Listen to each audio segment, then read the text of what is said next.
எண்ணிக்கொள்ளடி என் சின்ன கண்மணி. அத்தியாயம் 13. ஷர்மியின் இல்லம் தேடி வந்த வருண் அவளிடம் மன்னிப்பு கேட்டான். இந்த சாரி எதுக்கு? நீ மறுபடியும் ஒர்க்கில் ஜாயின் பண்ணணும். முகத்தை எங்கோ திருப்பிக் கொண்டு மறைத்த புன்னகையுடன் யோசிச்சு சொல்கிறேன் என்றாள். இந்த சீன் எல்லாம் என்கிட்ட வேணாம், ஆஃபீஸ்க்கு வந்து சேரு என்றான். நான் என்ன நீங்கள் வச்ச ஆளா வரணும்னு சொன்னவனே வர்றதுக்கு? நடிக்காத, நான் எப்போ வந்து கூப்பிடுவேன் தானே காத்துட்ருக்கேன். திரும்ப கம்பெனிக்கு வர ஐடியா இருக்கிறதுனால தானே உன் சித்திக்கிட்ட வேலை போன விஷயத்த நீ சொல்லலை. பையப்புள்ள மனசுக்குள்ளே பூந்து படித்த மாதிரியே சொல்கிறானே. அவளின் உதடும் கண்களும் அவன் உண்மையை கண்டு கொண்டாலும் ஒப்புக்கொள்ள மாட்டேன் என நடித்தது. ஆமாம், நீங்கள் அவ்வளோ சீக்கிரம் சாரி கேட்குற ஆள் இல்லையே, என்கிட்ட கேட்டுட்டீங்க என்றாள். என்னமோ என் கூட பல வருஷம் பழகின மாதிரி கேட்குற. பவித்ரா என்கிட்ட சொன்னதை வச்சு கேட்குற என்றாள். அதே பவித்ரா தான் எனக்கும் சொல்லி கொடுத்தா, தப்பு பண்ண சாரி கேட்கணும்னு. வந்த வேலை முடிந்ததென வருண் அங்கிருந்து கிளம்பினான். வருண் தந்து சென்ற பரிசை திறந்து பார்த்தாள் ஷர்மி. அதில் அழகிய வண்ணமுடைய லெஹங்கா ஆடை இருந்தது. நேற்று அவன் வீட்டில் தனக்கு நடந்த விஷயத்தை எண்ணி அவன் வருந்துகிறான் என அதிலிருந்து தெரிந்தது. இதமான ஆனந்தத்துடன் அந்த பரிசை ஏற்றுக்கொண்டாள். ஏனோ அவனை நினைக்க நினைக்க மனம் மகிழ்ச்சியில் ஆழ்ந்தது. அதற்கு அவள் எண்ணமே தடையாகவும் வந்தது. வேண்டா ஷர்மி, என்ன வேலையா வந்தியோ அதை தான் நீ கவனிக்கணும். தேவையில்லாமல் கண்டதை போட்டு குழப்பிக்காத, புரியுதா என தனக்குள்ளேயே கூறிக்கொண்டாள். ராஜேஷ் மறுநாள் கூட ஆஃபீஸில் அந்த கிளையண்ட்ஸை எவ்வாறு சமாதானம் செய்வது என யோசித்து கொண்டே இருந்தான். தன் அறையை கடந்து சென்ற ஷர்மியை பார்த்தான். நேற்று வரமாட்டேன்னு சொன்னா? உடனே எழுந்து அவன் வெளியே வர அவளை காணவில்லை. ஷர்மி பிரதாப்பின் கேபினில் அவனுடன் பேசிக் கொண்டிருந்தாள். Thanks for coming Sharmi. மீண்டும் வேலையில் வந்து சேர்ந்ததற்கு நன்றி தெரிவித்தான் பிரதாப். ஹை ஷர்மி, நீ மறுபடியும் வேலையில் ஜாயின் பண்ணிட்டியா? சாண்டி சிரித்த முகத்துடன் உள்ளே வந்தான். நேற்று ராஜேஷ் இன்வைட் பண்ணப்ப நீ வரமாட்டேன்னு சொன்னியாமே. சொன்னேன் தான், ஆனால் வருண் வீடு தேடி வந்து கூப்பிட்டாரு, அதனால தான் வந்தேன் என்றாள். என்ன, வருண் நேரில் வந்து கூப்பிட்டானா? ஆமாம். ஷர்மி வேலையை விட்டு செல்லும் பொழுது கூறி சென்றாள். வருண் மீண்டும் வந்து வேலையில் சேருமாறு அழைப்பான் என. அது போலவே நடந்துவிட்டது என பிரதாப் ஆச்சரியமாக பார்த்தான். நிஜமாவா சொல்கிற? ஆமாம் சாண்டி, நான் எதுக்கு போய் சொல்லணும். சரி, நான் என் கேபினுக்கு போகிறேன். சில நிமிடங்களுக்கு பிறகு ஆஃபீஸில் 2ஆம் தளத்தில் நடைபெற்று கொண்டிருந்த மீட்டிங்கில் வருணும் சாண்டியும் கலந்து கொண்டனர். வெளி கம்பெனியில் இருந்து வந்த ஆட்களிடம் ஆலோசனை சென்று கொண்டிருந்தது. சாண்டி, அந்த ஃபைலை கொடு. வருண் கேட்ட கேள்விக்கு சாண்டி எந்த பதிலும் கூறாததால் அவன் திரும்பி பார்க்க ஃபைலை தேடிக்கொண்டிருந்தான் சாண்டி. வருண் முறைத்தான். அது ஃபைல் கீழே வச்சிட்டேன் போல, நான் உடனே எடுத்துகிட்டு வந்துடுறேன். நீ போக வேணாம், யாருக்காவது கால் பண்ணி கொண்டு வர சொல்லு. மீட்டிங் ரூமை விட்டு வெளியே வந்த சாண்டி ஷர்மிக்கு அழைத்தான். ஹலோ ஷர்மி. சொல்லு சாண்டி. பிரதாப்போட கேபினில் டேபிள் மேலே க்ரீன் கலர் மெட்டீரியல் ஃபைல்னு ஒன்று இருக்கும், அதை எடுத்துகிட்டு வரியா? நான் 2nd ஃப்ளோரில் இருக்கேன், கொஞ்சம் சீக்கிரம் வாயேன். பிரதாப் சார் வெளியே போயிருக்கார்ல, அவர் இல்லாத சமயம் போகக்கூடாதுன்னு நீ தானே சொன்ன? ஆமாம், நான் தான் சொன்னேன். நீ உள்ளே போகிற விஷயம் அவனுக்கு தெரிய போகிறதில்ல, சீக்கிரம் எடுத்துகிட்டு வா. கேமராவில் பார்த்தா தெரியாதா? நம்ம ஆஃபீஸில் கேமரா ரிப்பேரில் இருக்குது, வேலை செய்யலை, டெக்னிக்கல் ப்ராப்ளம் போல். இன்னைக்கு ஈவினிங் தான் சரி பண்ண ஆள் வராங்க, அதனால் நோ ப்ராப்ளம், சீக்கிரமாக எடுத்துகிட்டு வா. சாண்டி கூறியதை கேட்டு ஷர்மி பிரதாப்பின் டேபிளில் இருந்து அவன் கேட்ட ஃபைலை எடுத்துக்கொண்டு 2ஆம் தளத்திற்கு சென்றாள். அதை அவனிடம் ஒப்படைத்துவிட்டு மீண்டும் பிரதாப்பின் கேபின் உள்ளே நுழைந்தாள். கேமரா ஒர்க் ஆகலைன்னா இதுதான் சரியான டைம். பிரதாப்போட கேபினை செக் பண்ணி பார்த்தா ஏதாவது டீட்டெயில்ஸ் கிடைக்கும் என ஷர்மி தனக்குள்ளே பேசிக்கொண்டாள். நிச்சயமாக அந்த ரகசிய வேலைகளை பற்றின தகவல்களை டேபிள் மேலே வச்சிருக்க மாட்டான் என டேபிளின் கடைசி டிராவை முதலில் திறந்தாள். அவள் நினைத்தது போல அங்கு வித்தியாசமாக ஒரு ஃபைல் இருந்தது. அந்த ஃபைலின் மேலே ஒரு மனித பல்லின் புகைப்படம் இருந்தது. என்ன ஃபைல் இது? அவள் அதை கையில் எடுத்து திறந்து பார்க்க வியப்பாக தான் இருந்தது. ஒவ்வொரு பக்கத்திலும் ஒவ்வொரு நகையுடைய புகைப்படம் இருந்தது. ஆனால் அந்த நகை தங்கத்தால் செய்யப்பட்டதல்ல, பார்க்க மனித பல் போல் இருந்தது. என்ன இது, இந்த மாதிரி நகையெல்லாம் இந்திய மக்கள் கூட வாங்குறாங்களா? தன் கையில் இருந்த மொபைல் மூலம் அதை புகைப்படம் எடுத்துக்கொண்டாள். மேற்கொண்டு சில நிமிடங்களுக்கு அங்கு தேடினாள். வேறு எந்த வித்தியாசமான புகைப்படங்களும் கண்ணில் படவில்லை. ஷர்மி அவசர அவசரமாக பிரதாப்பின் கேபினை விட்டு வெளியே வர அந்த வழியே கடந்து சென்ற ராஜேஷ் பார்த்து விட்டான். என்னாச்சு, நீங்க என்ன பண்ற? சாண்டி மெட்டீரியல் ஃபைல் வேணும்னு கேட்டாரு, அதை எடுத்துகிட்டு போகும்போது தெரியாமல் இன்னொரு ஃபைலும் கையோட சேர்த்து வந்துருச்சு, அதனால் அதை ரிட்டன் உள்ளே வச்சுட்டு வரேன். அவள் பதிலை கூறியதும் உடனே அங்கிருந்து நகர்ந்து கொண்டாள். ராஜேஷுக்கு சந்தேகமாக இருந்தது. உடனே சாண்டிக்கு அழைப்பு விடுத்தான். ஹலோ சாண்டி, ஷர்மி பிரதாப்போட கேபின்லேருந்து வெளியே வந்தா. என்ன பண்ணுறேன்னு கேட்டதுக்கு நீ அவகிட்ட ஃபைல் கேட்டதா சொன்னா. ஏதாவது ஃபைல் கேட்டிருந்தியா? ஆமாண்டா, இங்கே மீட்டிங்க்கு ஃபைல் வேணும்னு கேட்டிருந்தேன். அவள் தான் கொண்டு வந்து கொடுத்துட்டு போறா. சரி, ஓகே. அவன் காலை கட் செய்தான். ஷர்மி கூறிய பதிலும் சாண்டி கூறியதும் ஒத்துப்போனதால் ராஜேஷ் அதை சாதாரணமாக எடுத்துக்கொண்டான். தன் கேபின் சென்றவள் உடனே சரவணனுக்கு அழைக்க அவன் இருந்த பிஸியில் காலை அட்டன் செய்யவில்லை. பிரதாப் அவனின் தாய் அவனுக்காக பார்த்த பெண்ணை சந்திக்க வந்திருந்தான். Hello, I am Nirupa. Hi, நான் பிரதாப். நீங்கள் ரொம்ப பிஸியா? உங்களை மீட் பண்ண கேட்டு 3 நாள் ஆச்சு. இன்னைக்கு தான் உங்களை பார்க்க முடியுது. இல்லை, கொஞ்சம் வேலையாக இருந்தேன். பொய் சொல்லாதீங்க பிரதாப், உங்களுக்கு மேரேஜில் இன்ட்ரெஸ்ட் இல்லை தானே? அவன் தடுமாறினான். உங்களுக்கு எப்படி தெரியும்? உங்கள் அம்மா ரொம்ப வெகுளி. மாப்பிள்ளையை எப்போ சந்திக்கணும்னு நாங்கள் கேட்டுகிட்டே இருந்தோம். அப்போ என்ன சொல்லி சமாளிக்கிறதுன்னு தெரியாமல் உளறிட்டாங்க. அவள் கிண்டலாக இல்லாமல் அன்பாக அதை பகிர்ந்தாள். ஆமாம், என் அம்மா ரொம்ப வெகுளி. நான் தான் அவங்க உலகமே. அந்த உலகத்தில் புதுசாக பொண்ணுங்க யாருக்கும் இடம் இல்லையா என்றாள். அதை பற்றி தான் யோசிக்கிறேன் என்றான். எனக்கும் மேரேஜில் பெருசாக இன்ட்ரெஸ்ட் இல்லை. நீங்களும் நாங்களும் தூரத்து உறவு முறையா அப்பா சொன்னார். அவங்கள விட யார் நமக்கு நல்ல துணையை கொடுக்க முடியும்? அவங்கள விட யார் நமக்கு நல்ல வாழ்க்கை துணையை கொடுக்க முடியும்? எனக்கு இந்த கல்யாணத்தில் சம்மதம்தான். இனி உங்கள் முடிவு தான். அவள் பட்டென பேசிவிட்டாள். இப்பொழுது சம்மதம் கூறினால் திருமண வேலைகள் மடமடவென ஆரம்பித்துவிடும் என தயங்கினான் பதில் கூற. நீங்கள் யாரையாவது லவ் பண்ணுறீங்களா? உங்கள் அம்மாவுக்காக பொண்ணு பார்க்க வந்துட்டீங்களா ஒருவேளை? இல்லை, அப்படிலாம் இல்லை. வேற என்ன விஷயம்? நீங்கள் எதிர்பார்த்த அளவுக்கு நான் அழகா இல்லையோ? இல்லை, ஓவராக பேசுகிறேனா? இல்லை இல்லை, நீங்கள் லட்சணமாக தான் இருக்கீங்க, அழகாக தான் பேசுகிறீங்க. ஆனால் எனக்கு ஒரு கண்டிஷன் இருக்குது. என்ன? அதாவது நான் பிஸ்னஸ் ஸ்டார்ட் பண்ணி 5 வருஷத்துக்கு மேலே ஆகுது. இத்தனை வருஷமாக என் ஃப்ரெண்ட்ஸ் கூட ஒன்றா தான் தங்கியிருக்கேன். நான் கஷ்டப்பட்ட காலத்துலலாம் எனக்கு காலேஜ் ஃபீஸ் கட்டி படிக்க வச்சதே என் ஃப்ரெண்ட்ஸ் தான். கல்யாணத்துக்கு அப்புறம் தண்ணி கொடுத்துன்னு போகிறதுல விருப்பம் இல்லை. ஃப்ரெண்ட்ஸு நாங்கள் தங்கியிருக்க அந்த வீட்டுக்குள்ளேயே நீங்கள் தங்க முடியுமா? உங்களுக்கு எந்த தொந்தரவும் இருக்காது, ப்ரைவசியான இடமா தான் இருக்கும் என கூறினான். மை காட், என்னால் நம்பவே முடியல. பொதுவாக கல்யாணத்துக்கு அப்புறம் பெற்றவங்களை விட்டு பிரிஞ்சு வரதுக்கு பொண்ணுங்க யோசிப்பாங்க. நீங்கள் என்னடானா கல்யாணத்துக்கு அப்புறம் ஃப்ரெண்ட்ஸை பிரிய வேண்டியது வருமேன்னு யோசிக்கிறீங்க. எனக்கு ஒன்றும் பிரச்சனை இல்லை. உங்கள் ஃப்ரெண்ட்ஸ் என்கிட்ட நாகரிகமாக நடந்துக்கிற வரைக்கும் நான் எதுவும் சொல்ல மாட்டேன். அவள் ஒப்புக்கொள்வாள் என பிரதாப் எதிர்பார்க்கவில்லை.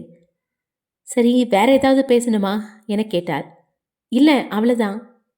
சரி, நான் இப்போ கிளம்புறேன். உங்கள் முடிவை நீங்கள் உங்கள் அம்மா கிட்ட சொல்லி வீட்டில் பேச சொல்லுங்க என அங்கிருந்து கிளம்பினாள். இவன் கண்டிஷனுக்கு அவள் சம்மதம் கூறுவாள் என எதிர்பார்க்காதவன் ஏதோ சொதப்பியது போல் தலையில் கையை வைத்து கொண்டான். அங்கிருந்து பிரதாப் நேராக இல்லம் திரும்பினான். ஏற்கனவே அவனின் நண்பர்கள் ஆஃபீஸிலிருந்து வீடு வந்து சேர்ந்தனர். அவனின் தாயும் அவனுக்காக காத்து கொண்டிருந்தார். என்னடா, பொண்ணு பாத்தியா? ஓகேவா என்ன சாண்டி முந்தி கொண்டு கேட்டான். நல்ல பொண்ணாக தான் தெரியுறாங்க, மெச்சூர்டாக பேசினாங்க. அப்புறம் என்னடா, ஓகே தானே? ஓகே தான், ஆனால் பிரதாப் ஏதோ கூற வாய் திறக்க சாண்டி அதற்குள் சந்தோஷத்தில் ஹே என கத்தினான். அம்மா, பிரதாப் ஓகே சொல்லிட்டான். பொண்ணு வீட்டுக்கு ஃபோன் பண்ணி பேசிடுங்க. பிரதாப் தன் அம்மாவை தடுப்பதற்காக பின்னே செல்ல சாண்டி அவனை இழுத்து வந்தான். அதுக்குள்ளே ஏன்டா அம்மா கிட்ட ஓகேன்னு சொன்ன? பின்ன நீ நோ சொல்கிறத கேட்கவா நாங்கள் எங்கே இருக்கோம் என வருண் முன்னே வந்தான். எங்களுக்கு தெரியாதா உன் மனசில் என்ன இருக்குன்னு? அந்த பொண்ணு எல்லா விதத்திலும் சரியா இருக்கா. இருந்தாலும் என்ன காரணம் சொல்லி நோ சொல்லலான்னு தேடுற அதானே? வருண் சரியாக கேட்கிறானே என பிரதாப் தலை குனிந்தான். இங்கே பாருடா, எங்களை காரணம் காட்டி கல்யாணத்தை தள்ளி போடாத. நீ சந்தோஷமாக இருக்கணும். சொல்லு, உனக்கு கல்யாணத்தில் சம்மதம் தானே என வருண் கேட்டான். உங்களுக்கு சந்தோஷம்னா எனக்கு சம்மதம்தான் என்றான் பிரதாப். பிரதாப்பின் தாய் சந்தோஷமாக வந்தார். அவங்க குடும்பத்தில் எல்லாருக்கும் சம்மதமா? டேய், நீ அந்த பொண்ணுக்கிட்ட ஏதோ கண்டிஷன் போட்டியாமே, அவங்க அப்பா அதுக்கு சரின்னு சொல்லிட்டாராம். பிரதாப் முகம் சுளித்தான். என்ன அப்பா இவன், பொண்ணு என்ன சொன்னாலும் சரின்னு சொல்வானா? மணி இரவு 8 மணிக்கு மேல் ஆனது. இரவு உணவை நண்பர்கள் ஆனந்தமாக உண்டனர். அப்போ கூடிய சீக்கிரம் பிரதாப் அவன் பொண்டாட்டிக்கிட்ட அடி வாங்குறத பார்க்க போகிறோம். சாண்டி, அதென்ன அடி வாங்குறது? புருஷன் அடிப்பாங்களா என்ன? மா, நீங்கன்னா அந்த காலத்திலே இருக்கீங்க. இப்பெல்லாம் குடும்ப தலைவி தான் எல்லாமே. சரி, நீங்கள் நிற்கிறீங்க, உட்காருங்க, சாப்பிட்லாம். பரவாயில்லப்பா, நான் பரிமாறுறேன், நீங்கள் சாப்பிடுங்க. மா, அதுக்கெல்லாம் ஆள் இருக்காங்க, நீங்கள் உட்காருங்க. தன் தாயை அமர வைத்தான் பிரதாப். ஏதோ திருமணம் முடிவானது பிரதாப்பிற்கு மகிழ்ச்சியாக இல்லை, ஏதோ சரியாக அமையவில்லை என முகவாட்டத்துடனேயே இருந்தான். உண்டு முடித்து எழுந்து சென்று தன் மகனையே பார்த்து கொண்டிருந்தார் அந்த தாய். புதுசாக பார்க்குற மாதிரி பார்க்குறீங்க என சாண்டி கேட்டான். பிரதாப் சின்ன பையனாக இருக்கும்போது அவங்க அப்பா தவறிட்டாரு. சாவுக்கு வந்த சொந்தக்காரங்க எல்லாம் எங்கள் கூடவே வீட்டுக்கு பாரமாக வந்துடுவாங்களோன்னு சொல்லிக்காம கொள்ளாமல் கிளம்பி போயிட்டாங்க. அவனோட அப்பா இறந்துட்டாருங்கிற வருத்தத்தில் நான் உட்காந்து அழுதுகிட்டே இருந்தேன். பிரதாப் கண்ணில் தண்ணியோடு என் பக்கத்தில் வந்து உட்காந்தான். மா பசிக்குதுமான்னு கேட்டான். அப்போ எனக்கு தோணுச்சு, நான் இப்படியே அழுதுட்டு உட்காந்துருந்தா இவனை யார் பார்த்துப்பாங்கன்னு. கண்ணை தொடச்சிக்கிட்டு சமையல் கட்டில் போய் பார்த்தேன். என் மகனுக்கு ஊட்ட ஒரு வாய் சோறு கூட இல்லை. வயலில் இறங்கி விதைச்சிருந்த கிழங்கை எடுத்து வேக வச்சு கொடுத்தேன். அன்னைக்கு முடிவு பண்ணேன், என் பையன் பசிக்குதுன்னு வாய் திறந்து கேட்காத அளவுக்கு அவன் நினைக்கும் போது சாப்பாடு கிடைக்கணும்னு. கிடைக்கிற வேலைக்கெல்லாம் போவேன். என்னோட வருமானத்தில் அவனுக்கு சாப்பாடு மட்டும்தான் கொடுக்க முடிஞ்சது. ஏதோ ஊர் பள்ளிக்கூடத்தில் 12வது வரைக்கும் படித்தான். ஆனால் காலேஜ் படிக்கணும்னு அவனாவே ஆசைப்பட்டு வெளியூரில் தங்கி பகுதி நேர வேலை செஞ்சு தான் ஃபீஸ் கட்டுவான். உங்களோட நட்பு கிடைச்சதுனால தான் இன்றைக்கி நல்ல நிலைமையிலையும் இருக்கான். அவர் உணர்ச்சி வசப்பட்டு பேசி கொண்டிருக்க, என்னம்மா சொல்கிறீங்க? நாங்கள் என்ன பண்ணோம்? எங்களுக்கே வருண் தான் வாழ்க்கை கொடுத்தான் என ராஜேஷ் கூறினான். போதும் நிறுத்துங்க, என்ன பேசுகிறீங்க நீங்கள்? வாழ்க்கை கொடுத்த அது இதுன்னு. என்னம்மா நீங்களும் பெரிய வார்த்தைலாம் பேசிகிட்டு இருக்கீங்க? சாப்பிட்டுட்டு தூங்குங்க போய். உங்கள் பையனோட கல்யாணத்தை எப்படி நடத்தணும்னு யோசிச்சு வைங்க, சிறப்பாக நடத்தலாம், சரியா? வருண் எழுந்து சென்று விட்டான். மகன் திருமணத்திற்கு சம்மதித்த சந்தோஷத்தில் தாய் வயிறு நிறைய உணவை உண்டு நிம்மதியாக உறங்கச் சென்றார். நண்பர்களும் உறங்கிய பிறகு வருண் வீட்டிலிருந்து வெளியேறினான். ஷர்மியும் சரவணனும் ரோட்டோரத்தில் நின்று பேசிக் கொண்டிருக்க சரவணனின் ஜீப் அருகே நின்று கொண்டிருந்தது. சரவணா, நான் அனுப்பின ஃபோட்டோஸ் எல்லாம் பார்த்தியா? பார்த்தேன். உனக்கு ஏஸ் விஷயமா அந்த கம்பெனிக்கு அனுப்புனா நீ உண்மையிலேயே அந்த கம்பெனி ஸ்டாஃபாக மாறிட்டியா? ஜுவல் எல்லாம் ஆன்லைனில் சேல் பண்ணுறியா என்ன? கிண்டல் பண்ணுறதை நிறுத்திட்டு இதில் ஏதாவது விஷயம் இருக்கான்னு பாரு. ஆஃபீஸில் ரெடி பண்ணுற எல்லா ஜுவல்ஸுமே தங்கத்தில் ரெடி பண்ணுறது தான். ஆஃபீஸில் இருக்க மற்ற ஸ்டாஃபுக்கு கொடுக்குற ஒர்க் கூட நான் கவனிச்சிருக்கேன். இந்த மாதிரி டிசைனில் எந்த ஸ்டாஃபுக்கும் ஒர்க் கொடுக்கறதில்ல. ஆனால் இந்த டிசைன் பேப்பர் மட்டும் அவங்க டேபிளில் இருக்குது. இப்படி என்ன சொல்ல வர? அந்த பெண்களுடைய முகம் வீங்கி போனதுக்கு அவங்க முகத்துல இருந்து பல்ல ரிமூவ் பண்ணுறது காரணமாக இருக்குமோ என்றாள். நீ சொல்கிறது கொஞ்சம் கூட ஒத்து பார்க்கல ஷர்மி. வருண் அந்த பொண்ணுங்களை நேரில் சந்தித்து பேசினப்ப நானும் என் கண்ணால் பார்த்தேன். அவங்கள ஒருத்தர் கூட என் வாயிலேருந்து பல்ல பிடுங்கிட்டாங்கன்னு சொல்லவே இல்லை. அவங்க பேசும்போது கூட பல்லு அவங்க வாய்க்குள்ளே இருக்கிறது தெளிவாக தெரிஞ்சதே. நான் கூட நீ ஏதோ பெரிய முக்கியமான க்ளூவை தான் கொண்டு வந்திருக்கேன்னு நினச்சி வந்தேன். பார்த்தா அவங்களுக்கு சம்பாரிச்சு கொடுக்க வியாபார வேலையாக வந்த மாதிரி இருக்குது. இப்போல்லாம் இந்த மாதிரி பல்லில் கொஞ்சம் நகைங்களை நிறைய பெண்களும் ஆண்களும் மாட்டிக்கிட்டு சுற்றுறாங்க. இந்தியாவில் வேணால் இது பழக்கம் குறைவாக இருக்கலாம். ஆனால் பல நாடுகளில் இந்த மாதிரி ஃபாலோ பண்ணுறாங்க. ஃபாரின் கிளைண்ட்ஸை கவர்றதுக்காக இதெல்லாம் அவங்க வச்சுருந்துருக்கலாம். ஆனால் நான் பிரதாப் கேபினில் நல்லா தேடி பார்த்துட்டேன். வேறு எந்த க்ளூவும் கிடைக்கல. நம்ம தப்பான இடத்துல தேடுறோன்னு நினைக்கிறேன். வருணுக்கு தெரியாமல் அவனோட ஃப்ரெண்ட்ஸ் இதெல்லாம் பண்ணுறாங்க அப்படின்னா வருண் இருக்க இடத்துல அதை பற்றின ஒரு க்ளூ கூட அவங்க வச்சுருக்க மாட்டாங்க. அவங்க பிஸ்னஸ் பண்ணுற ரகசிய இடத்த கண்டுபிடிச்சாகணும். நீ பிரதாப்பை க்ளோஸாக வாட்ச் பண்ணு ஷர்மி. அவனை ஃபாலோ பண்ணால் கண்டிப்பாக ஏதாவது க்ளூ கிடைக்கும். இனிமேல் இந்த மாதிரி டம்மி ஃபைலை தூக்கிட்டு பெரிய விஷயம் இருக்கும்னு என்னை கூப்பிடாத. நீ இதை அவன் டேபிள்லேயே வச்சிரு. இது ஒன்றும் ஒரிஜினல் ஃபைல் இல்லை. அவனோட கேபினில் இருந்த ஃபைலை நான் ஃபோட்டோ எடுத்துகிட்டு வந்தேன். அந்த ஃபோட்டோ தான் பிரிண்ட் போட்டு உங்ககிட்ட கொடுத்துருக்கேன். நீயே வச்சுக்கோ என அவனின் ஜீப்பின் உள்ளே அதை கிடத்தினாள். ஷர்மி, நான் இப்போ கிளம்புறேன். நீ பத்திரமா வீட்டுக்கு போயிடுவல்ல? போயிடுவேன். சரவணனின் ஜீப் கிளம்ப ஷர்மி தன் ஸ்கூட்டியை ஆன் செய்து அவன் சென்ற அதே ரூட்டிலேயே சென்றாள். ஷர்மி செல்லும் வழியில் எதிர் திசையில் வருணின் கார் வருவதை பார்த்தாள். வருணோட கார். அவளை கடக்கும்போது உள்ளே அமர்ந்திருப்பது யார் என பார்த்தாள். அது வருண் தான். இந்த பக்கமாக எங்கே போகிறான் என உடனே வண்டியை யூட்டர்ன் அடித்து வருணை ஃபாலோ செய்தான். தன் பின்னால் வந்து கொண்டிருந்த ஷர்மியை காணாமல் சரவணன் அவளுக்கு அழைப்பு விடுத்தான். என்னடா என எரிந்து விழுந்தாள். பின்னாடியே வந்துட்டு இருந்தேன், ஆளை காணலேன்னு கூப்பிட்டேன். நான் குறுக்க வழியில் திரும்பிட்டேன். நீ போ, நான் வீட்டுக்கு போனதை உனக்கு கால் பண்ணுறேன். பாவம், ஆளை காணமேன்னு கூப்பிட்டா ரொம்ப பிக பண்ணுற என சரவணன் திட்டிக்கொண்டே ஃபோனை வைத்தான். இறுதியாக வருணின் கார் நின்றது. அவன் இறங்கியதும் அந்த இடத்தில் முக்காடு அணிந்த பெண் ஒருத்தி அவனுக்காக காத்திருந்தாள். காரிலிருந்து இறங்கிய வருண் அந்த பெண்ணின் அருகே சென்று பேசினான். தூரத்தில் இருந்ததால் அவர்களின் பேச்சு ஷர்மிக்கு கேட்கவில்லை. புடவை அணிந்து முக்காடு அணிந்திருந்த அந்த பெண் அருகில் இருந்த ஒரு வீட்டை கை காட்ட வருண் சரி என தலையசைத்தான். என்ன பண்றாயவன்? எதுவும் சரியா படலையே. ஷர்மி புலம்பிக் கொண்டிருந்தாள். அப்பொழுது அந்த பெண் கதவை திறந்து உள்ளே செல்ல அவள் பின்னாடியே வருண் சென்றான். உள்ளே நுழைந்ததும் கதவை தாழிட்டு கொண்டான். பாவி பைலே, ஐ லவ் பவித்ரா பவித்ரான்னு சொல்லிட்டு பண்ற வேலையை பாரு. அதனை வெளியே நல்லவனா வேஷம் போட்டுட்டு யாருக்கும் தெரியாம ராத்திரி வந்து அவனோட தேவையை தீர்த்துக்கிறான். நல்லவன் நினைச்சனே என வருந்தி கொண்டாள். கிட்டத்தட்ட ஒரு 10 நிமிடங்களுக்கு மேல் ஸ்கூட்டியை ஓரம் கட்டிவிட்டு அந்த வீட்டையே பார்த்து கொண்டிருந்தாள்.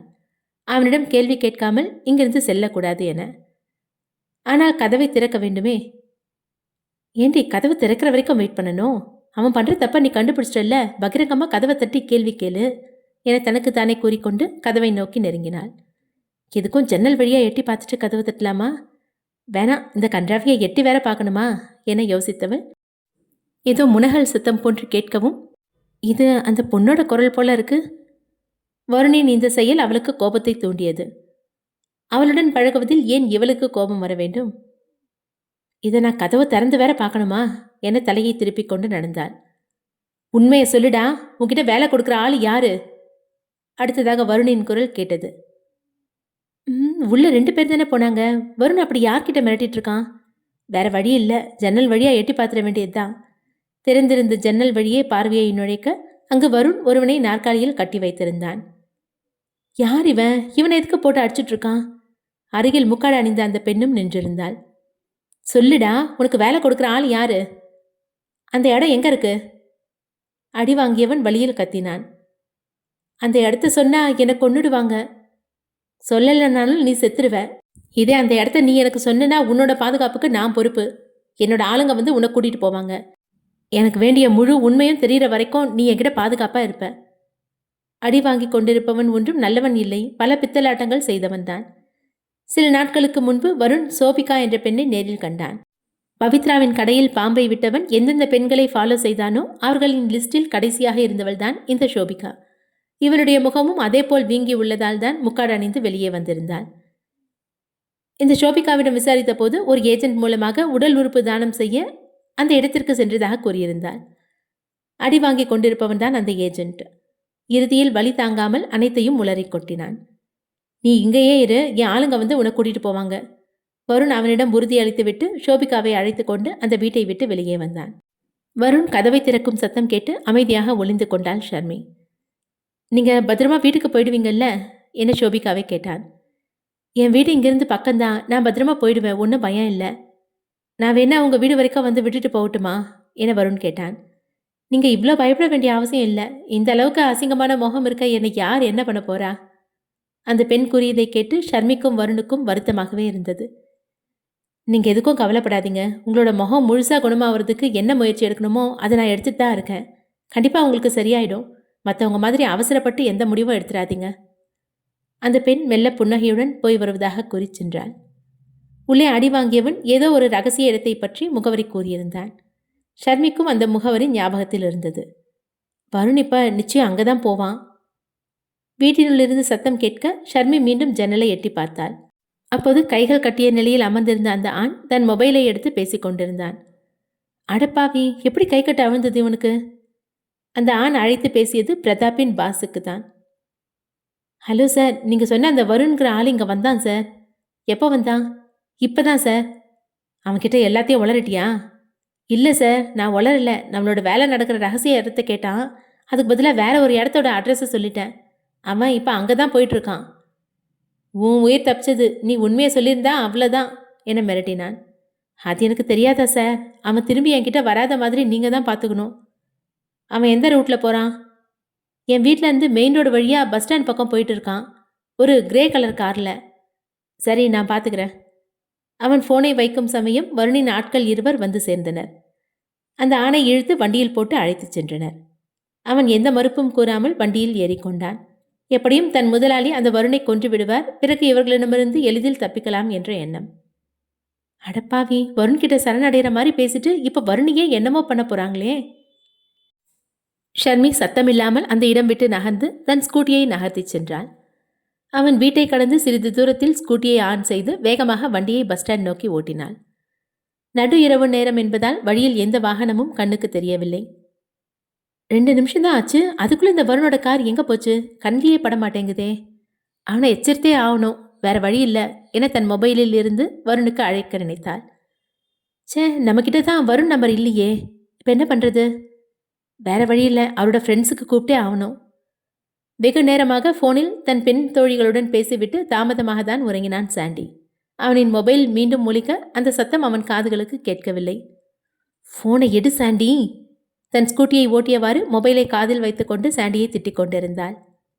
தூங்கு மூஞ்சி என திட்டி ஃபோனை கட் செய்தாள். சில நிமிடங்கள் கடந்தது. செல்லும் வழியில் ஒரு கார் கவிழ்ந்திருந்தது. கடவுளே, அது வருணோட காரா இருக்கக்கூடாது. ஆனால் வேண்டுதல் தாமதமானதோ என்னவோ, அது வருணுடைய கார் தான். ஷர்மி ஸ்கூட்டரை நிறுத்திவிட்டு வருணின் காரை நோக்கி ஓடி வர, கவிழ்ந்திருந்த காரில் தலைகீழாக விழுந்திருந்த வருணின் கண்களுக்கு பார்வை மங்கலாக தெரிந்தது. யாரோ ஒரு பெண் தன்னை நோக்கி ஓடி வருவதை உணர்ந்தான். ஆனால் முழு முகத்தை காணும் அளவிற்கு சக்தி இல்லை. கார் கவிழ்ந்து 4 டயர்களும் வானத்தை நோக்கி இருந்தது. வருண், வருண், நான் பேசுறது கேக்குதுல்ல? ஷர்மி பெரும் போராட்டத்திற்கு பிறகு ஒரு வழியாக காரின் கதவை திறந்து அவன் அணிந்திருந்த சீட் பெல்ட்டை கழட்டிவிட்டு அவனை வெளியே இழுத்தாள். அவனது நெற்றியில் இருந்த ரத்தத்தை தன் உடையால் துடைத்தவள் அவனை திட்ட ஆரம்பித்தாள். நீ கம்முனே இருக்க மாட்டியா வருண்? எல்லா இடத்துக்கும் தனியா கிளம்பி போயிட்டே இருக்க. உன்னை சுத்தி என்ன நடக்குதுன்னே உனக்கு தெரியல. பவித்ரா மேல இருக்க காதல்ல உனக்கு கண்ணு தெரியாம போயிடுதான். திட்டு வாங்கும்போதுதான் தெரிந்தது எதிரில் இருப்பது ஷர்மி என. நீ எப்படி இங்க வந்த என அவளிடம் கேட்க தோன்றியது. ஆனால் வாய் திறந்து பேச முடியவில்லை. அவனை மெல்ல ரோட்டிலேயே படுக்க வைத்தவள் ஏதேனும் வண்டி வருகிறதா என எட்டி பார்த்தாள். அது எப்படி நடக்கும்? மணி இரவு 1 தாண்டி இருந்தது. அந்த வேளையில் வண்டி எங்கிருந்து வரும்? தன் உடையில் படிந்திருந்த அவனின் ரத்தத்தை பார்த்தாள்.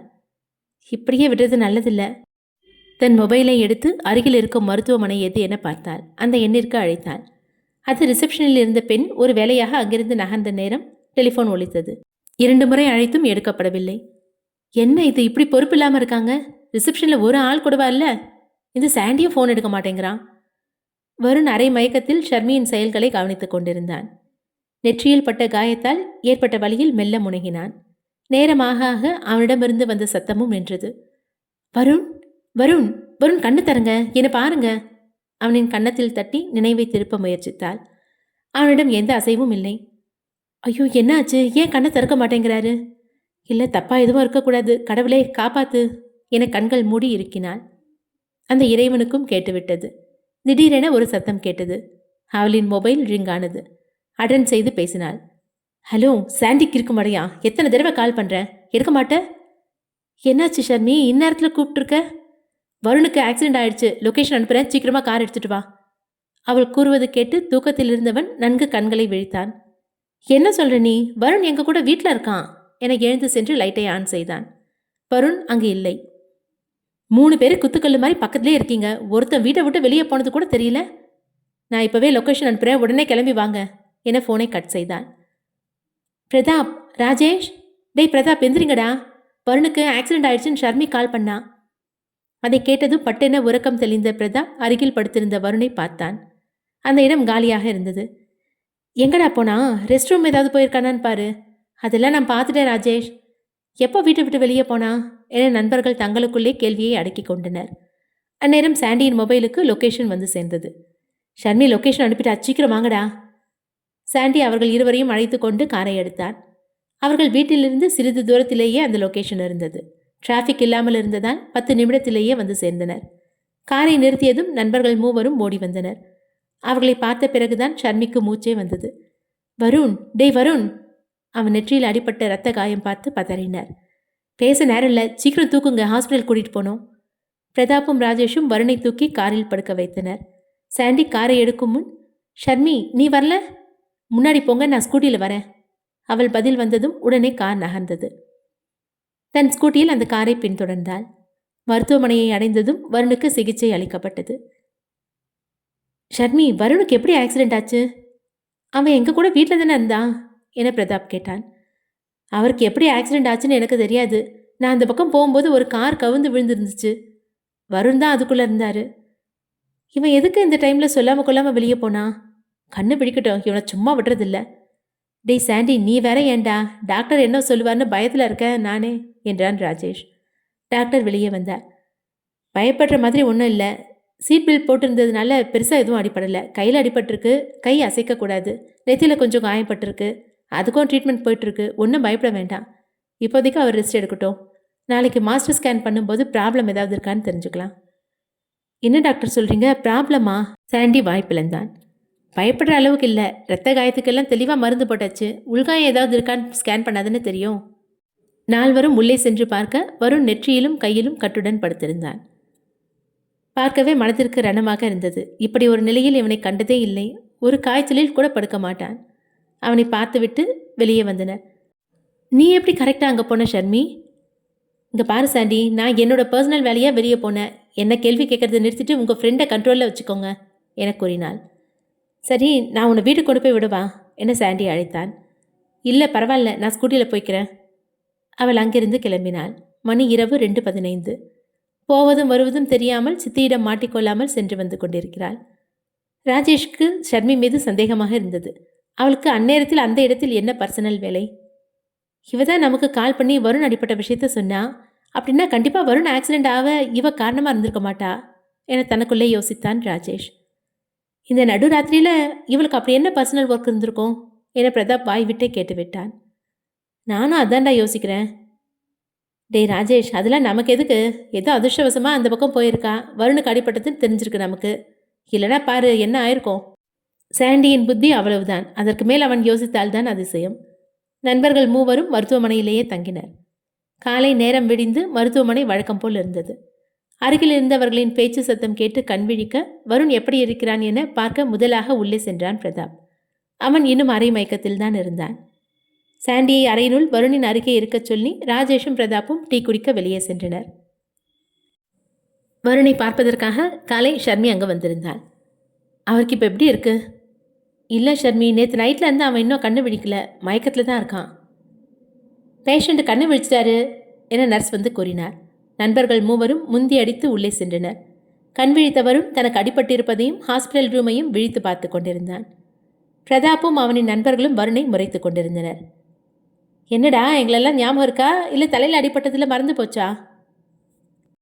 உங்களை மறந்து போனால் என் உலகமே என்னை விட்டு போன மாதிரி. ஏன் இப்படி 3 பேரை என்னை பார்த்து முறைக்கிறீங்க என்றான் வருண்.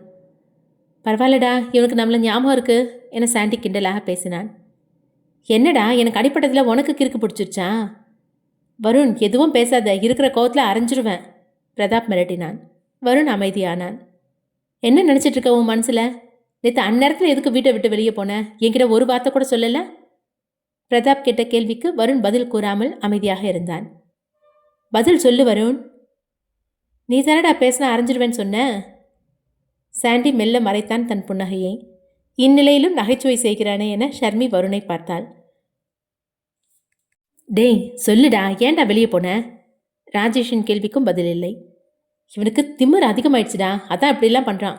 முதல்ல இவனுக்கு ஒரு கல்யாணத்தை பண்ணணும். வீட்டை விட்டு தாண்டுவியான்னு அடிக்க ஒரு ஆள் இருந்தால் தான் அடங்குவான் என்றான் சாண்டி. அதுவரை எங்கோ பார்த்து கொண்டிருந்தவரும் சாண்டியை முறைத்தான். அப்பனை ஏன்டா முறைக்கிற? உன் அப்பா ஆரம்பத்தில் என்னமோ நாங்கள் தான் உன்னை குடும்பத்துக்குள்ளே சேர விடாமல் தடுக்கிற மாதிரி பேசினாரு. அப்புறம் அவரே நம்மளை புரிஞ்சுக்கிட்டாரு. சம்மந்தம் இல்லாமல் கிறுக்குத்தனமாக இப்படி நடுராத்திரியில் வெளியே போய் அடிபட்டு வந்திருக்க. உன் வீட்டில் தெரிஞ்சால் எங்களை கேட்க மாட்டாங்க. பிரதாப், அவங்க என்ன நினச்சா நமக்கு என்ன? என்ன பேசுகிற வருண்? அப்போ நாங்கள்லாம் உனக்கு முக்கியம் இல்லையா? அவனின் அண்ணி அங்கே வந்து விட்டார். அண்ணி, நான் அந்த அர்த்தத்தில் சொல்லலை, அதுவும் உங்களை சொல்லலை. அன்னிக்கு யாரோட விஷயத்த சொன்னது? வருண் முறைத்தான். அவங்கக்கிட்ட ஏன் கோச்சிக்கிற? கேள்விப்பட்டேன், நடுராத்திரியில் எந்திரிச்சு வெளியே போயிருக்க. உன் ஃப்ரெண்ட்ஸுக்கிட்ட கூட சொல்லாமல் அப்படி என்ன பர்சனல் வேலை உனக்கு? ஏற்கனவே இவனுங்க கோவத்தில் இருக்காங்க, அண்ணி வேற ஏற்றி விடுறாங்களே என வருண் சமாளிக்க தடுமாறி கொண்டிருந்தான். நாங்கள் நிறைய தடவை கேட்டுட்டோம் அண்ணி, பதிலே சொல்ல மாட்டேங்கிறான். மீண்டும் சாண்டியை முறைத்தான் வருண். சரி சரி விடுங்க, புள்ள ஏதோ தெரியாமல் வெளியே போயிட்டான், அதுக்காக இப்படியா சுற்றி நின்று கேள்வி கேட்டுட்ருப்பீங்க? அவனே அடிபட்டு வழியில் இருக்கான். பிரதாப்பின் அம்மா வருணுக்கு சப்போர்ட் செய்து கொண்டே உள்ளே வந்தார். அம்மா, நீங்கள் எப்படி இங்கே வந்தீங்க? நீ என்ன நினச்சிட்டு இருக்க பிரதாப்? வருண் தம்பிக்கு அடிபட்டிருக்கு, என்கிட்ட ஒரு வார்த்தை கூட சொல்லலை. வீட்டு வேலைக்காரன் சொல்லி தான் எனக்கு தெரிஞ்சது. உங்களுக்கு சிரமம் கொடுக்க வேணான்னு தான் சொல்லலை. அப்போ ஏன்டா அவனோட அன்னிக்கு மட்டும் விவரம் சொன்னீங்க? அவங்க 2 பேரும் ஒரே குடும்பம், அதனால. நகருங்க, உங்கள் கேள்வியெல்லாம் குணமாகி வீட்டுக்கு வந்த அப்புறம் கேட்டுக்கோங்க. இப்போ பையனை கொஞ்சம் சாப்பிட விடுங்க. தான் கொண்டு வந்த உணவை அவனுக்கு பரிமாற ஏற்பாடு செய்தார். இத்தனை பேர் சுற்றி நின்று கேள்வி கேட்டிங்களே, மணி காலையில் 9:30 ஆச்சு, நான் இன்னும் பிரேக்ஃபாஸ்ட் கூட சாப்பிடல. அதை பற்றி யாராவது கேட்டிங்களா என்றான் வருண். அடேங்கப்பா, ஒரு சான்ஸ் கிடைச்சதும் திரும்பி அவரோட ஃப்ரெண்ட்ஸை கேள்வி கேட்குறாரு என ஷர்மி பார்த்தாள். வருணிடம் பேசாமல் அருகில் இருந்த தன் தாயிடம் பேசினான் பிரதாப். மா, நான் போய் டாக்டரை பார்த்து பேசிட்டு ஆஃபீஸ்க்கு போயிட்டு வரேன், மதியத்துக்குள்ளே வந்துடுவேன். அதுக்குள்ளே இவன் மறுபடியும் எங்கேயும் எந்திரிச்சு ஓடாமல் பார்த்துக்கோ என வருணை பார்த்து கூறினான். ஷர்மி சிரித்தாள். அந்த சிரிப்பு சத்தத்தில் தான் ஷர்மி அங்கே இருப்பதை கவனித்தான் வருண். பிரதாப்பும் அவனின் நண்பர்களும் டாக்டரை சந்திக்க சென்றனர். அவனின் அண்ணி அருகில் நின்று அவனை கவனித்து கொண்டார். இந்த பொண்ணு யாருப்பா? பிரதாப்பின் தாய் கேட்டார். இவங்க பேர் ஷர்மி, நம்ம ஆஃபீஸில் தான் வேலை செய்கிறாங்க. தேங்க்யூ ஷர்மி. நீ சரியான நேரத்துக்கு கால் பண்ணதுனால தான் ஹாஸ்பிட்டலில் அட்மிட் பண்ண முடிஞ்சதுன்னு சாண்டி சொன்னான். அவனின் அண்ணி நன்றியுரைத்தாள். அவள் புன்னகையுடன் நன்றியை ஏற்றுக்கொண்டாள். வருணுக்கு அவளிடம் தனியாக பேச தோன்றியது. அந்த நேரத்தில் எப்படி அவள் அங்கு வந்தாள் என தெரிந்தாக வேண்டும். ஆனால் அருகில் அம்மாவும் அண்ணியும் இருக்கும்போது எப்படி பேசுவது? சிறிது நேரம் கழித்து ஷர்மி அங்கிருந்து சென்று விட்டாள். வருண், இங்க ஒரு பெரிய மனுஷி வந்திருக்காளே, உன் கண்ணுக்கு தெரியுதா என அவனின் அண்ணி கேட்டாள். அங்கே யார் இருக்கிறார்கள் என தலை தூக்கி பார்க்க அன்னையின் பின்னால் சுஜி பாப்பா நின்றிருந்தாள். சுஜி, நீ இங்கேயா இருந்த? இவ்வளவு நேரம் சத்தம் இல்லாமல் நின்றுட்டு இருக்க? பாப்பா பேசாமல் கோபத்தில் கையை குறுக்காக கட்டி தரையை முறைத்து கொண்டிருந்தாள். என்னாச்சு சுஜி? சித்தப்பா மேலே இன்னும் கோவம் போகலையா? பாப்பாக்கு சித்தப்பா மேலே ஏன் கோவம் என்றார் பிரதாப்பின் அம்மா. குழந்தையோட பிறந்தநாள் அன்னைக்கு பாப்பா கூட தங்குறதா ப்ராமிஸ் செஞ்சு கொடுத்தேன். ஒரு சின்ன பிரச்சனையில் மறந்து அப்படியே வீட்டுக்கு வந்துட்டேன். அதனால தான் பாப்பாக்கு என் மேலே கோவம் என பாப்பாவை பார்த்து கொண்டே கூறினான். ப்ளீஸ் சுஜி, சாரி, உனக்கு கொடுத்த ப்ராமிஸை வேணும்னே மீறலை. அன்னைக்கு இருந்த சுச்சுவேஷனில் சரியாக ஞாபகம் இல்லை.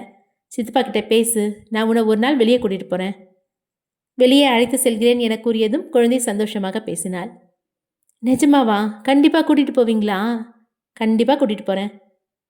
எனக்கும் உங்கள் மேலே கோவம் இல்லை சித்தப்பா.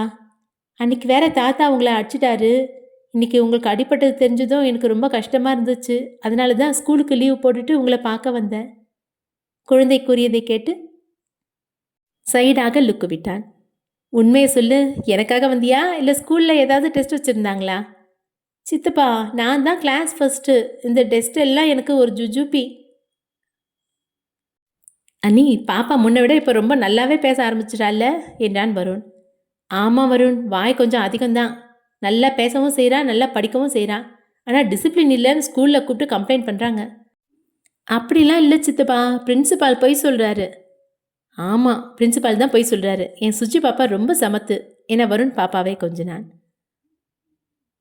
நகரின் முக்கியமான சாலையில் காலையிலிருந்து பரபரப்பாக இருந்தது அந்த இடம். மக்களின் கூட்டம் அங்கு அதிகம் சேர்ந்தது. போலீஸ் அதிகாரிகள் மக்களை தடுத்து கொண்டிருந்தனர். சொன்னா கேளுங்க, கூட்டம் போடாதீங்க, இங்கேருந்து போங்க. பத்திரிகையாளர்கள் அவர்களை கேள்வி கேட்ட வண்ணம் சூழ்ந்திருந்தனர். சார், பொதுமக்களுக்கு பதில் சொல்லனாலும் எங்களுக்கு நீங்கள் பதில் சொல்லணும். என்ன நடந்துச்சுன்னு சொல்லுங்க. பத்திரிகையாளர்களை பகைத்து கொள்ளக்கூடாது என காவலாளிகளுக்கும் தெரியும். மேடம், உயரதிகாரிங்க இப்போ தான் ஸ்பாட்டுக்கு வந்திருக்காங்க. பாடியை பார்த்துட்டு இருக்காங்க. பார்த்துட்டு வந்து உங்களுக்கு பதில் சொல்லுவாங்க. கொஞ்சம் பொறுமையாக இருங்க. பப்ளிக் தான் புரிஞ்சுக்காம ஆரவாரம் பண்ணுறாங்கன்னா நீங்களும் இப்படி இருந்தால் எப்படி என பதிலுக்கு அந்த போலீஸ்காரர் அவர்களின் வாயை அடக்கினார். சகதி நிறைந்த அந்த ரோட்டோரத்தின் உள்ளே நுழைய மரங்கள் நிறைந்த அடர்ந்த பகுதியாக இருந்தது.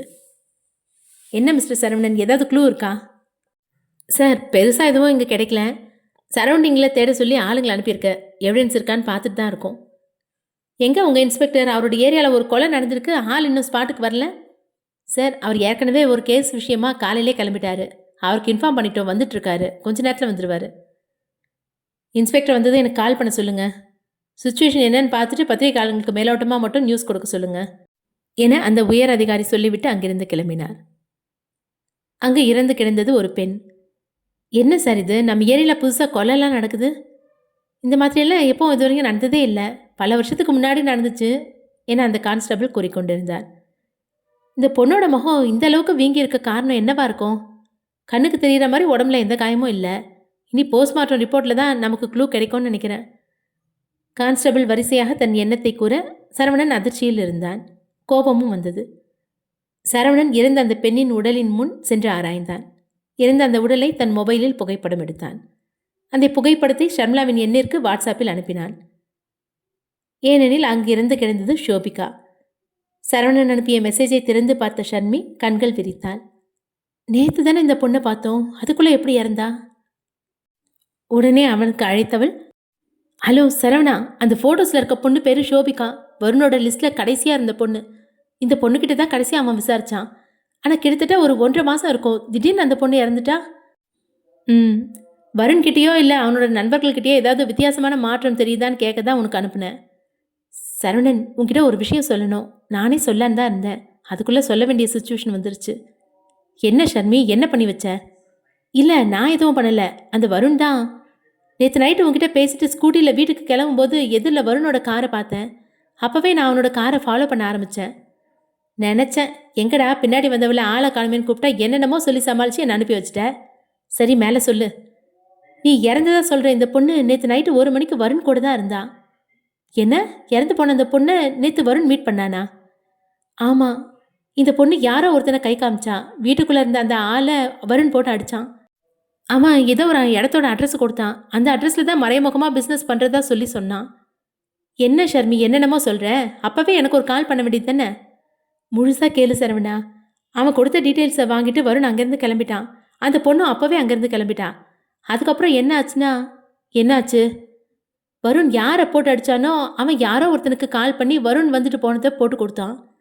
வருணுக்கு ஆபத்து வந்துருமோன்னு நான் உடனே அவனை ஃபாலோ பண்ண ஆரம்பித்தேன். போகிற வழியில் வருணோட கார் ஆக்சிடென்ட் ஆகி அவன் உள்ள ரத்த காயத்தோடு இருந்தான். நான் தான் அவனை ஹாஸ்பிட்டலில் அட்மிட் பண்ணேன்.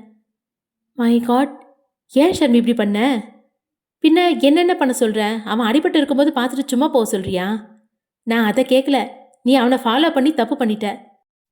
அப்போ ஷோபிகாவை கொலை பண்ண மாதிரி வருணையும் கொலை பண்ண முயற்சி பண்ணியிருக்காங்க. என்ன கொலை பண்ணவா? வருணை போக விடாமல் தடுக்க தான் அந்த ஆக்சிடென்ட் பண்ணாங்கன்னு தானே நான் நினச்சேன். இந்த கேஸை நாம் என்னைக்கு ஆரம்பித்தோமோ அன்னையிலேருந்து வருணையும் அவரோட நண்பர்களையும் நாம் க்ளோஸாக வாட்ச் பண்ணிட்டு தான் இருக்கேன். வருணை துன்புறுத்துகிற விஷயத்த அவரோட நண்பர்கள் எப்பவும் பண்ண மாட்டாங்க. அப்படின்னா இந்த ஆக்சிடெண்ட்டை பண்ணது யாரு? நானும் அந்த விஷயத்தை யோசிக்க மறந்துட்டேன் என்றாள் ஷர்மி. நேற்றுலேருந்து வருணோட ஃப்ரெண்ட்ஸு ஹாஸ்பிட்டலில் வருண் கூட இருந்து பார்த்துக்கிறாங்க. அவங்களோட அன்பை பார்க்கும்போது ஆக்சிடெண்ட் அவங்க பண்ணியிருக்க மாட்டாங்கன்னு தான் தோணுது. இதெல்லாம் நல்லா பேசு. எது பண்ணுறதா இருந்தாலும் என்கிட்ட ஒரு வார்த்தை சொல்லுன்னு சொல்லியிருக்கேன்ல. சரி, இப்போ எதுக்கு திட்டுற? என்னாச்சு? அந்த பொண்ணு செத்ததுக்கு என்னமோ நான் தான் காரணன்ற மாதிரி திட்டுற? அந்த பொண்ணு செத்ததுக்கு நீ காரணம் இல்லை. அடுத்த ஆபத்து உனக்கு தான் வரப்போகுது. அதுக்கு நீ தான் காரணம். எனக்கு ஆபத்தா? ஆமாம் ஷர்மி. வருணை அவரோட ஃப்ரெண்ட்ஸ் கஷ்டப்படுத்த மாட்டாங்க. அப்படின்னா வருணுக்கு ஆக்சிடென்ட் ஆகிற மாதிரி செஞ்சது யாரு? 4வதா ஒரு ஆள் இந்த பிஸ்னஸில் இருக்கான். என்ன சொல்கிற? 4வது ஆளா? அப்படி எந்த தகவலும் இது வரைக்கும் நமக்கு கிடைக்கலையே. கிடைக்கலங்கிறது உண்மைதான். ஆனால் நான் யூகிச்சு சொல்கிறேன். வருணுக்கு என்ன ஆனாலும் பரவாயில்ல, பிஸ்னஸ் பற்றி வெளியே தெரியக்கூடாதுன்னு அந்த 4வது ஆள் பண்ணுற வேலை தான் இந்த ஷோபிகாவோட மர்டரும் வருணோட ஆக்சிடெண்ட்டும். பரவாயில்ல சரவணா, ஏதாவது ஒரு கட்டத்தில் இந்த பிரச்சனை முடிவுக்கு வந்தானே ஆகணும். அப்படி 4வது ஆள் இருக்கிறது உண்மைன்னா அவன் வெளியே வருவான்ல. ஆனால் அவனால் உனக்கும் வருணுக்கும் எந்த ஆபத்தும் வராமல் இருக்கணுமே. நீ இப்போ எங்கே இருக்க? ஆஃபீஸில் தான் இருக்கேன். தனியாக எங்கேயும் போகாத. ஈவினிங் ஆஃபீஸ் முடிஞ்சது எனக்கு ஒரு கால் பண்ணிவிட்டு அப்புறம் வீட்டுக்கு போ. மாலை நேரம் நெருங்கியது. ஷர்மி தன் கையில் இருந்த ஆஃபீஸ் வேலைகளை சரியான நேரத்திற்கு முடித்து விட்டாள். அவள் வருணை சந்திக்க விரும்பினாள். ஆனால் என்ன காரணம் சொல்லி அவனை சந்திக்க செல்வது? காலையில் தான் பார்த்துட்டு வந்தோம், மறுபடியும் போய் பார்த்தா அவங்க நண்பர்களாம் வித்தியாசமாக பார்ப்பாங்களே என யோசித்தாள். வேலையை முடித்தவள் நேராக அங்கிருந்து வீட்டிற்கு சென்று தன் சித்தியை சந்தித்தாள். சித்தி, உங்களுக்கு ஒரு விஷயம் தெரியுமா? வருண் இருக்கார்ல, அவருக்கு ஆக்சிடெண்ட் ஆயிடுச்சு. ஆக்சிடெண்ட்டா? எப்போ? எப்படி இருக்காரு? பத்திர வேணாம் சித்தி. நேற்று நைட் ஆக்சிடெண்ட் ஆச்சு. இப்போ அவர் பரவாயில்லையா தான் இருக்காரு. எந்த ஹாஸ்பிட்டல்? எனக்கு கூட்டிகிட்டு போறியா? போலாம் சித்தி, நான் கூட்டிகிட்டு போகிறேன். சித்தியிடம் வேண்டுமென்றே வருணின் நிலையை பற்றி கூறி அவரின் மூலம் அங்கு செல்ல திட்டமிட்டாள். வருணின் மருத்துவ அறையில் அவனின் நண்பர்கள் மூவரும் அவனுடன் பேசிக் கொண்டிருந்தனர். உடன் அவனின் அண்ணியும் சுஜி பாப்பாவும் இருந்தனர். கதவு திறக்க பவித்ராவின் தாய் தான் உள்ளே வந்தார். தம்பி, எப்படி இருக்கீங்க? ஆக்சிடெண்ட் ஆச்சுன்னு ஷர்மி சொன்னா. ஒன்றும் இல்லை ஆண்டி, சின்ன காயம்தான், 1 மாசத்துல சரியாயிடும். என்ன தம்பி, தலையில் கட்டு போட்டிருக்கு, கையில் கட்டு போட்டிருக்கு, சின்ன காயம்னு சொல்கிறீங்க? டாக்டர் என்னப்பா சொன்னாங்க என அவனின் நண்பர்களிடம் விசாரித்தார். நெத்தியில் காயம் ஒன்றும் ஆழமாக இல்லை, பிரச்சனை இல்லைன்னு சொன்னாங்க. கை மட்டும் 1 மாதத்துக்கு அசைக்கக்கூடாதான், ஃபுல்லாக ரெஸ்ட் எடுக்க சொல்லியிருக்காங்க. கவனமாக வண்டி ஓட்டக்கூடாதா தம்பி? கவலைப்படாதீங்க ஆண்டி, நான் இனிமேல் கவனமாக இருக்கேன். எதுக்கு இந்த ரூமில் இத்தனை பேர் இருக்கீங்க? பேஷண்ட்டுக்கு இடைஞ்சல் இல்லாமல் இருந்தால் தான் அவங்களுக்கு உடம்பு சீக்கிரம் சரியாகும். நர்ஸ், நாங்கள் வெளியே தான் இருந்தோம். உங்கள் பேஷண்ட் தான் போர் அடிக்குதுன்னு அரட்டடிக்க கூப்பிட்டான் என சாண்டி கூறினான். நர்ஸ் திட்டியதால் பவித்ராவின் தாயும் பிரதாப்பின் தாயும் அறையிலிருந்து வெளியேறி வெளியே காத்திருந்தனர். அந்த கேப்பில் ஷர்மி வருணின் அருகே சென்று, எனக்கு உங்க கூட தனியாக பேசணும் என்றாள். வருண் ஷர்மியை பார்த்தான். அவள் ஏதோ பேச எண்ணுவது தெரிந்தது. இவனுக்கும் அவளுடன் பேச எண்ணம்தான். டே சாண்டி, அவன்கிட்ட சொல்லு, இன்னும் 4 நாள் ஹாஸ்பிட்டலில் ரெஸ்ட் எடுக்க சொல்லி அப்புறமா வீட்டுக்கு போய்க்கலாம் என்றான் பிரதாப். சாண்டி வருணை பார்க்க, ஏன் அதை என் மூஞ்ச பார்த்து சொல்ல மாட்டானா? அவன்கிட்ட இனிமேல் எனக்கு எந்த பேச்சுவார்த்தையும் கிடையாதுன்னு சொல்லுடா. ஏன் பேச மாட்டானா? சாண்டி இவர்கள் இருவருக்கும் இடையே தலையை மாற்றி மாற்றி திருப்பி பிரதாப்பை பார்த்தான் இறுதியாக. எனக்கு தெரியும், அந்த பவித்ரா விஷயமா தானே இவன் அந்த நடுராத்திரியில் வீட்டை விட்டு வெளியே போனா. எங்களை விட இறந்து போன அவளுக்கு முக்கியமாயிட்டாளா? ஏனோ பவித்ராவை பற்றி யாரேனும் ஏதாவது கூறினால் ஷர்மி உடனே வருணை தான் பார்க்கிறாள். அவனின் பதில் என்னவாக இருக்கும் என தெரிந்து கொள்ள ஆர்வம். ஆமாம், நான் கூட கேட்கணும் தான் இருந்தேன். நீ பவித்ராவை நேசிக்கிற விஷயம் சுஜியோட பர்த்டே ஃபங்க்ஷனில் தான் எனக்கே தெரிஞ்சது. ஆனால் இப்படி ஆழமாக நேசிக்கிற அளவுக்கு உங்களுக்குள்ள பழக்கம் இல்லையே வருண்? அவனின் அண்ணியும் கேள்வி கேட்டார். நான், கனிகா, பவித்ரா நாங்கள் 3 பேரும் எந்த அளவுக்கு நெருக்கமாக பேசி பழக்கணும்னு நீயே பார்த்துருக்க. எங்களை விடவா நீ அவ கூட நெருக்கமாக பழகிட்ட? இந்த அளவுக்கு உருக்கி உருக்கி பாசத்தை காட்டுற? உனக்கு எது ஆனாலும் பரவாயில்ல, அவளோட மரணத்துக்கு காரணத்தை கண்டுபிடிக்கிறேன்னு இப்படி உன்னை காயப்படுத்திக்கிற? அப்போ பல வருஷம் பழக்கம் இருந்தால் தான் காதல் ஆழமாக இருக்கும்னு சொல்கிறீங்களா நீ? அப்படி சொல்ல வரல. பழக்கம்னு ஒன்று இருந்தால் தானே அந்த இடத்துல ஆழமான காதல் இருக்கும்.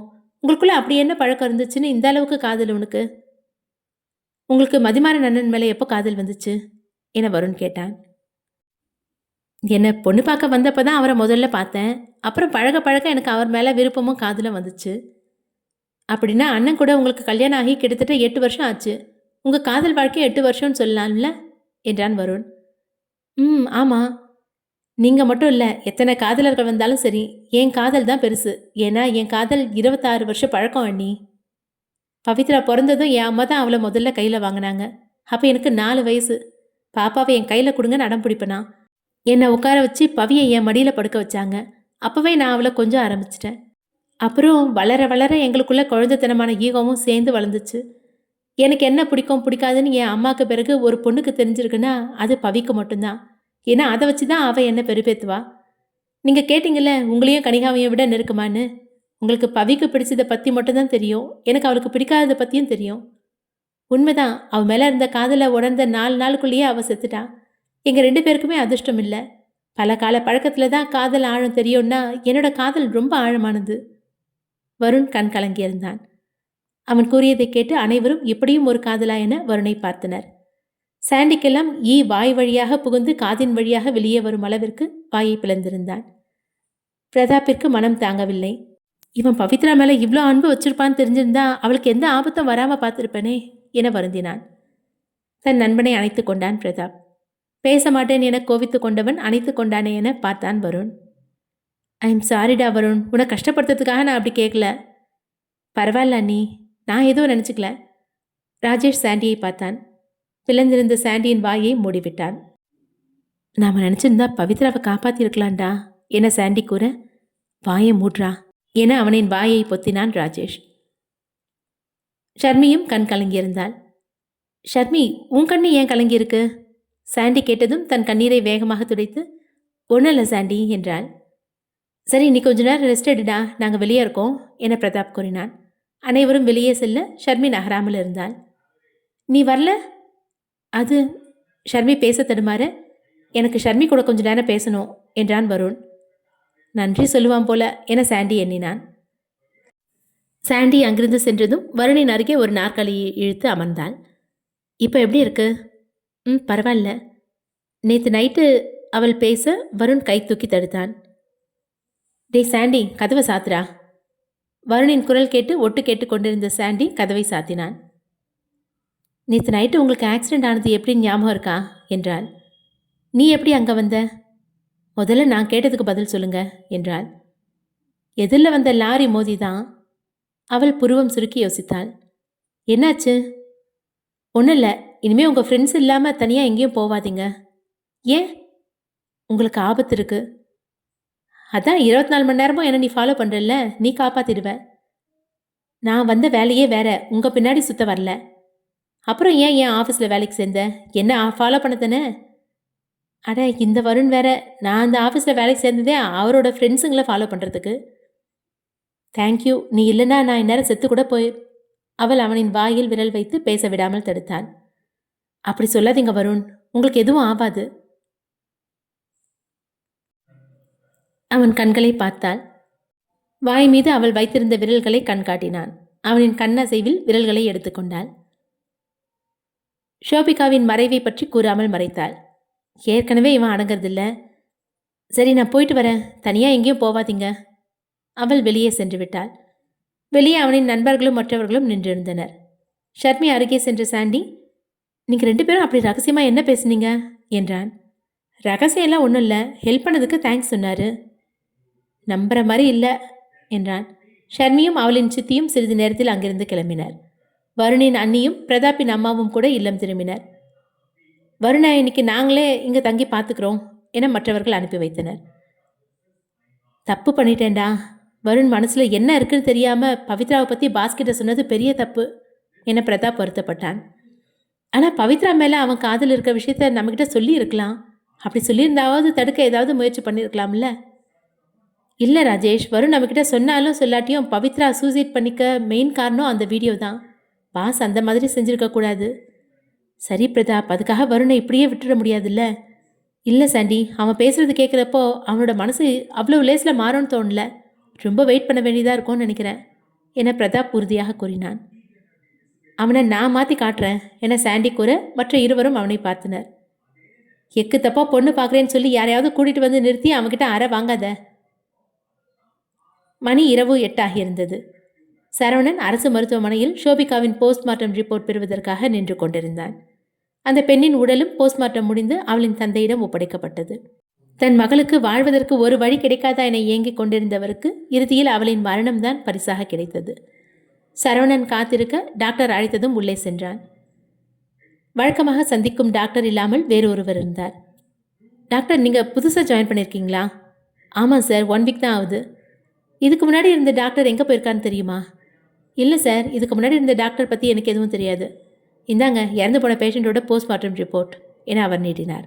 அதில் அந்த பெண்ணின் மரணம் பற்றிய விவரங்கள் இருந்தது. சரவணன் அதிலிருந்து சில சந்தேகங்களை கேட்க அந்த டாக்டர் ஒன்றும் சரியாக பதிலளிக்கவில்லை. உண்மையில் டாக்டர் தானா என சந்தேகிக்கும் அளவில் இருந்தது.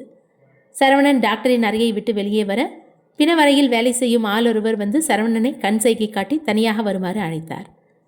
நம்மளையே கூப்பிடுறா என சந்தேகத்துடன் சந்திக்க சென்றான் சரவணன். என்ன விஷயம் என விரைப்பாக கேட்டான். சார், இறந்து போன அந்த பொண்ணோட போஸ்ட்மார்ட்டம் ரிப்போர்ட்டு போய்.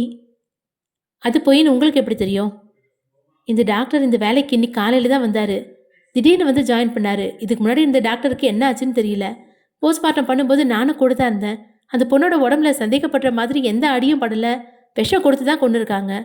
அதை விட முக்கியமான விஷயம் என்னென்னா, அந்த ஒரு பொண்ணோட முகம் வீங்கி இருந்தது. நாங்கள் சோதிச்சு பார்த்ததில் அந்த பொண்ணோட வாய்க்குள்ளே இருக்க பற்கள் எல்லாம் ஒரிஜினல் கிடையாது. அது அத்தனையும் டூப்ளிகேட். அடுத்த அத்தியாயம் விரைவில். நன்றி.